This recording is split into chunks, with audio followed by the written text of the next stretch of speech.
I'm about to send these two models to Jacksonville, Florida, and this is British Railways 41227. Actually, it's Arthur. I painted black with a vinyl lining and letters, and it's Mattel.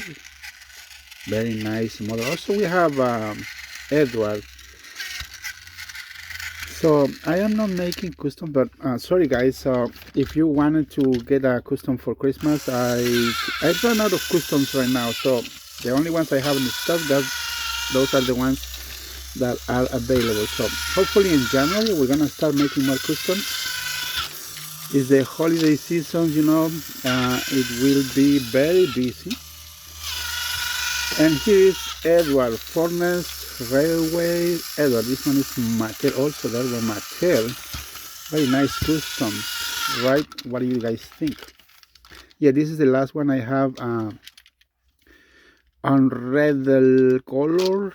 Edward, I sold 4 previously, so this is the last one, and both going for the same customer. So I'm gonna say thank you so much for buying my models.